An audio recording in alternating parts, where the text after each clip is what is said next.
Like Nick said, my name is Asia Evans. I'm a member of the USA Women's Bobsled team. Last year was my first year on the team, and I joined the team in hopes of becoming an Olympic gold medalist, which was always one of my dreams. Hello? Okay, so yeah, I was born and raised in Chicago, Illinois. I went to Morgan Park High School, ran track there, and graduated from the University of Illinois, of course, from my alma mater. And so, growing up, I was always in sports. As a kid, I did everything from basketball, cheerleading, dance, anything like that. And then when I got to high school is when I decided to really stick to a sport, and I went to follow my mother's footsteps with track and field. My mother was a track and field athlete, and my father was a swimmer. He was actually the first black national champion in the breaststroke, so it's pretty cool. Like, sports have always run in my family. Some of you are familiar with my brother. His name is Fred Evans. He plays for the Minnesota Vikings, and they actually come and play the Bears this weekend, so go Vikings. And then actually, my uncle, any Cubs fans in here? I know they're all pretty bad right now. I'll admit that. Well, okay, thank you. So you know who my uncle is, Gary Matthews, Senior. Yeah, Sarge, that's my uncle. Gary Jr. is my cousin. So as you can see, like, it was almost destined for me to participate in sports. And so in college, I was a sprinter and shot putter, which was really weird because I was pretty fast and pretty strong in both events. So kind of like my collegiate career, I was a 5-time All-American in shot put. I was a former Big Ten record holder in shot put.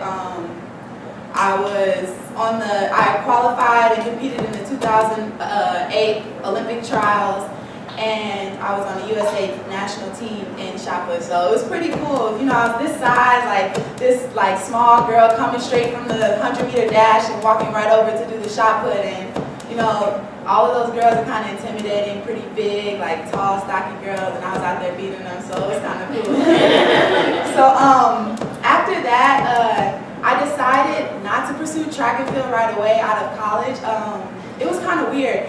A lot of coaches were approaching me to, work with them and kind of pursue a professional career, but everyone just downplayed my size. They said I needed to gain like 30 pounds and I needed to do all this and that to become an elite thrower, and that's not what I wanted at the time. So I just stepped back and kind of took a break from athletics to see if sports was even what I wanted to do as a profession anymore. And so one night, about a year and a half later,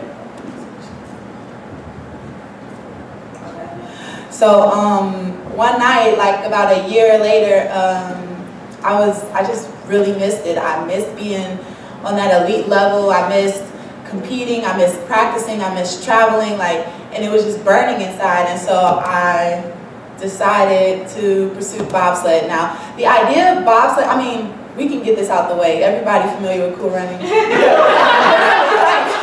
don't understand.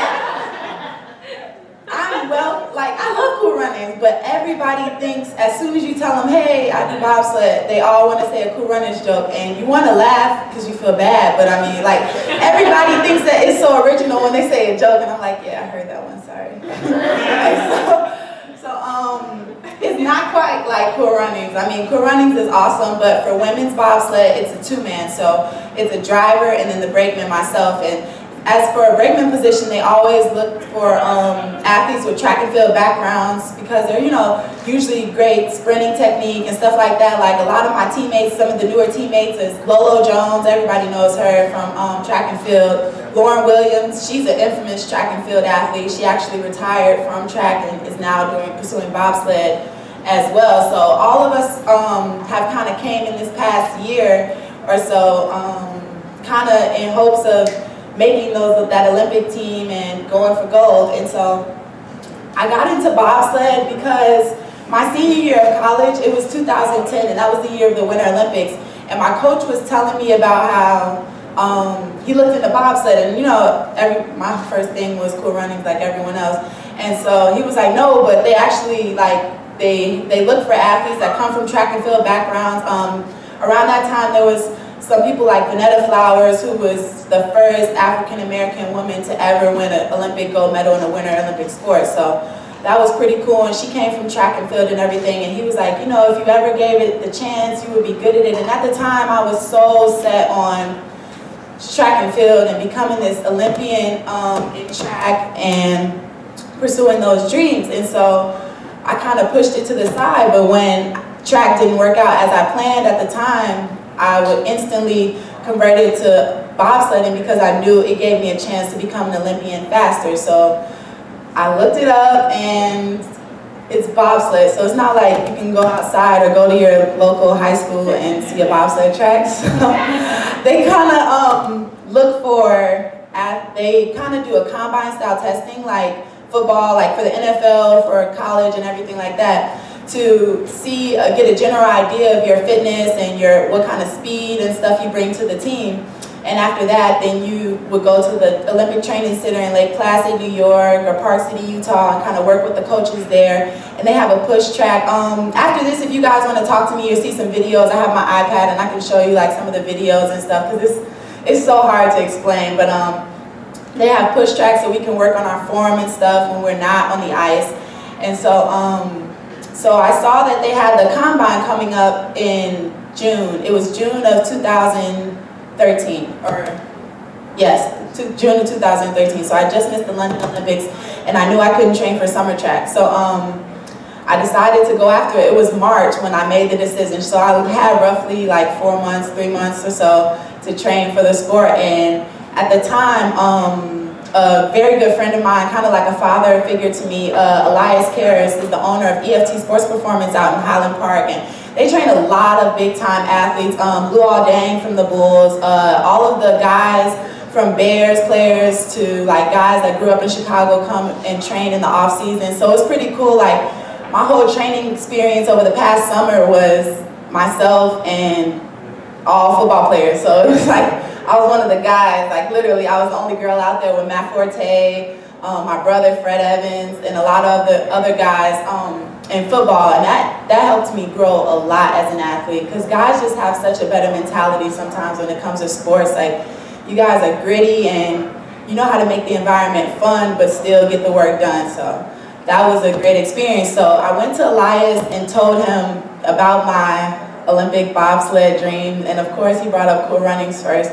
And then after we got past that, we got down to the business, and he told me he could get me ready in time. So I went for it. I trained hard, twice a day for 5 to 6 days a week, and I got ready. When I got down there, I broke their record in the broad jump. I jumped 10-2. Shot toss, I broke their record, and I just missed scoring a perfect 800 that year. For their grading system for the combine. So the coaches I was doing so well that the coaches were like, okay, we see what you can do, like let's see if you can push a bobsled now. So after that I decided to stay and work with them and the push track and everything, and kind of keep my feet wet and learn the technique and everything like that. So after that we went through the process again for the national team to kind of get everyone in there, and once the national team was named, we jumped into the season. Now, in this sport, bobsled, the track is about a mile long and it's ice. So you can only start it once it's cold enough outside. So the season, we weren't able to get on ice until roughly around October. And so there's no way to really get your feet wet in the sport. So literally my first day on the ice was my first day going down the track. So you have to just run behind it, push, jump, and then trust your driver. And the entire way down, my head is down, so I don't see anything, I don't do anything outside of keeping my feet straight and holding on to the handlebars until we pass the finish line where I pull the brakes. And after my first trip down the ice, I felt like we're running, like literally. I posted this thing on Instagram, and it was like, hey everyone, I had my first trip down the ice, and I felt like this. And it was a picture of Sanka, or whatever his name is, and I was like, Sanka, you dead man. Like, I felt dead. Like, it's a weird experience. Lake Placid is one of the roughest tracks in the world, so it's kind of an advantage for us to train there every day.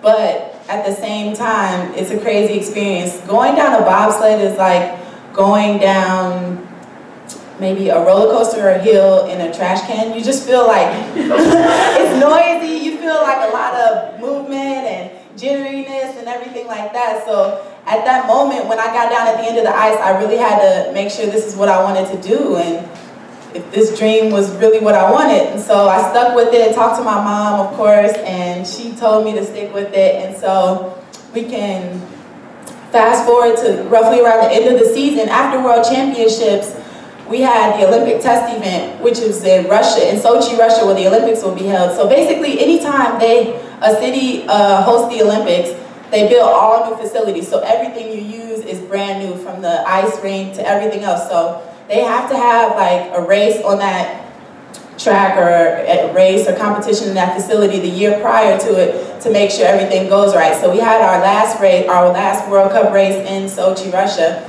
And on that track, I set the start record and I got silver medal with my teammate Alana Myers.